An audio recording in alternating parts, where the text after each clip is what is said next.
یہی تو میرا سوال ہے.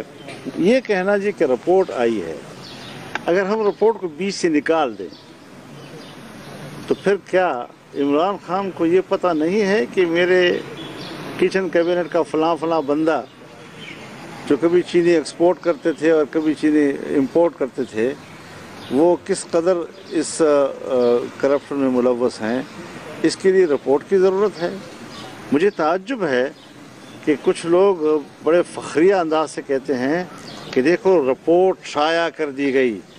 بھائی رپورٹ شائع نہیں کی گئی، رپورٹ لیک ہوئی ہے، اور لیک ہونے سے اب یہ پھنس گئے ہیں. تو اب ظاہر ہے کہ ایسے معاملات ہیں کہ چونکہ اس سے ہم جیسے لوگ براہ راست وابستہ نہیں ہوتے تو اتنا زیادہ ہم مائکرو لیول پہ جا کے اس پر گفتگو نہیں کر سکتے. لیکن بہرحال یہ چیزیں جو ہیں یہ تھیں اور یہ ہیں، اور جو رپورٹ آئی ہے اور لیک ہوئی ہے اس کے پیچھے کیا عوامل ہیں وہ ساری کی ساری آپ بھی انتظار کریں، ہم بھی انتظار کریں.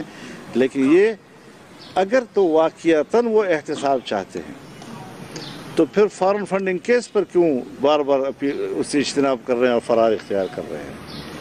اگر وہ واقعتاً احتساب چاہتے ہیں اور اپنی پارٹی کو بھی چاہتے ہیں تو بی آر ٹی بھی کیوں نہیں کر رہے؟ اور وہ بنے بنائے پل اور بنے بنائے آپ کے بریجز جو ہیں وہ پھر دوبارہ توڑے جا رہے ہیں. یہ ہے ہمارا ویژن تو اسی سے پتہ چل گیا نا جی کہ آپ کا ویژن اس اتنے بڑے میگا پروجیکٹ کے بارے میں جو پشاور کے لیے اور پورے صوبے کے لیے بڑا منصوبہ ہے کہ آج آپ وہ پورا روڈ توڑ رہے ہیں، پورے پل توڑ رہے ہیں، موڑ نہیں کٹتا اس کے اندر، اور پتہ نہیں کیا کیا چیزیں. اور اگر واقعی آپ احتساب چاہتے ہیں تو بلین ٹریز کا حساب دے دیں نا، اس پہ کیوں جا رہے ہیں جی؟ جہاں میں بیٹھا ہوں اسی صوبے میں یہاں پر ایک احتساب کمیشن انہوں نے خود بنایا تھا. جب وہ خود اس کے شکنجے میں آتے ہیں تو کمیشن تک ختم کر دیا جاتا ہے. یہ کیا ڈرامے ہیں جی؟ لوگوں کو دھوکے میں رکھا ہوا ہے کہ جی ہم تو چوروں کو پکڑنے والے ہیں. اگر خود چور ہیں تو پھر چور مچائے شور والی بات ہوگی.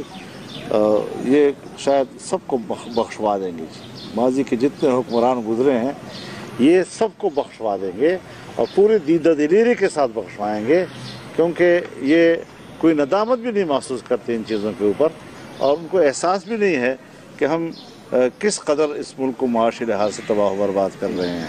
اب لوگ کہتے ہیں جی ہمیں وہی کرپٹ چاہیے کہ جن کے وقت میں ہمیں روٹی تو ملتی تھی، ہمارا کاروبار تو چل رہا تھا، ہمارے بازار تو آباد تھے. کیوں قوم کے اندر جو ہے یہ احساس پیدا کیا جا رہا ہے جی؟ تو یہ چیزیں حضرت ہمیں بڑے سلیقے کے ساتھ، سنجیدگی کے ساتھ